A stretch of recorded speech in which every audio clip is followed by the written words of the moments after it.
پہلی صورت یہ کہ واقعہ کربلا کو زندہ رکھنا اس لیے ضروری ہے تاکہ ہمیں علم ہو جائے کہ اہل بیت کے ساتھ عداوت براہ راست رسول اللہ سے عداوت ہے، چاہے وہ عداوت کرنے والا کسی بھی روپ کے اندر کیوں نہ ہو، چاہے کسی مذہبی حلیے میں ہو یا غیر مذہبی حلیے میں ہو۔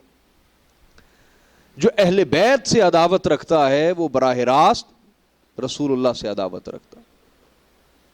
اللہ تبارک و تعالیٰ نے ارشاد فرمایا قرآن پاک میں، ان الذین یؤذون اللہ ورسولہ لعنہم اللہ فی الدنیا والآخرہ، بے شک جو لوگ اللہ اور اس کے رسول کو اذیت دیتے ہیں، اللہ اور اس کے رسول کو اذیت دیتے ہیں، اللہ کی دنیا میں بھی ان پہ لعنت ہے اور آخرت میں بھی لعنت ہے۔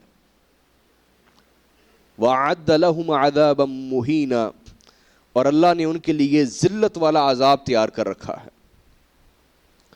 حاضرین، نبی صلی اللہ علیہ وسلم کو ادنا درجے کی اذیت دینے والا جو شخص ہے، اس کی حیثیت اور اس کی پوزیشن یہ ہے کہ وہ اللہ کے ہاں ملعون ہے۔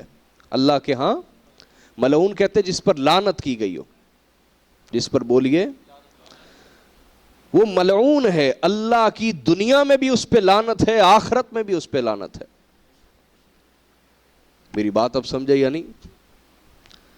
اس کو ایک مثال سے سمجھیے، پھر آپ کو اندازہ ہوگا کہ اس آیت کا معنی اور تفسیر کرتے ہوئے صحابہ کرام علیہم رضوان کس حد تک محتاط تھے۔ امام حاکم نے بیان کیا المستدرک میں کہ حضرت امام حسن مجتبیٰ کے جو بیٹے حسن مثنیٰ رضی اللہ تعالیٰ عنہ،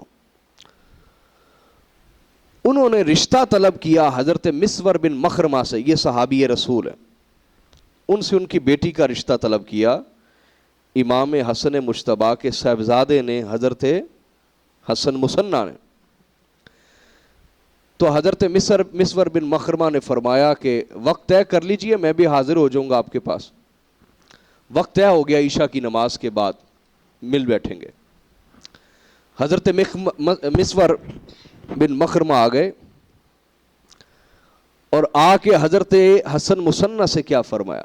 صحابی رسول نے کہا، اللہ کی قسم، حضور سید دو عالم صلی اللہ علیہ وسلم کے گھرانے کی رشتہ داری سے بہتر کائنات میں کوئی رشتہ داری نہیں۔ کہ آقا علیہ الصلوۃ والسلام نے ارشاد فرمایا، کل نسب و سبب ینقطع یوم القیامہ الا نسبی و سببی۔ حضور نے فرمایا قیامت والے دن ہر حسب نسب رشتہ ختم ہو جائے گا سوائے میرے حسب و نسب کے۔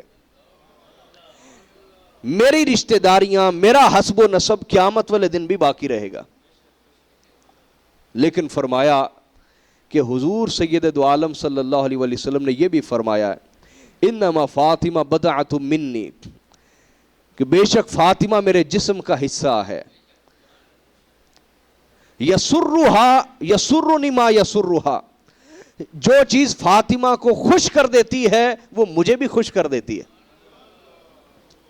رسول اللہ فرما رہے ہیں جو چیز فاطمہ کو خوش کرتی ہے وہ مجھے بھی خوش کر دیتی۔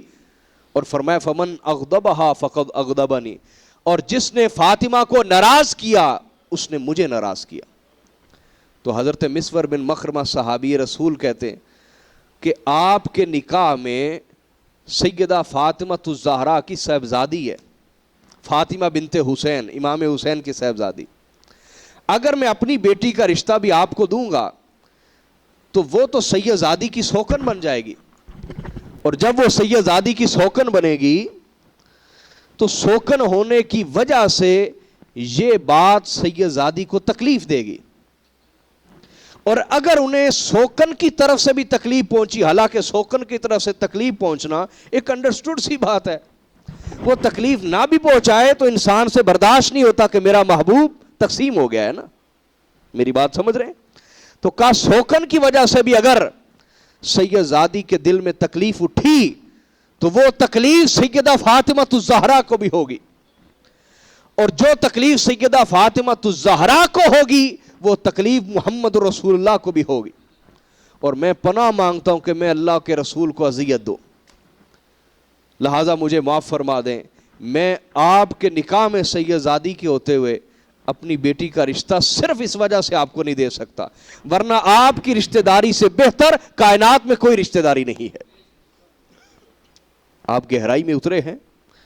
اس حد تک صحابہ رسول اس معاملے میں محتاط تھے کہ یہ تو ایک طبیعی سی بات ہے، ایک نیچرل سی بات ہے نا، رشتوں کے اندر تھوڑا بہت ملال سا ہوتا ہے سوکنوں کے اندر، تو وہ اس حد تک بھی جو اذیت تھی اس کو رسول اللہ کی اذیت سمجھتے تھے۔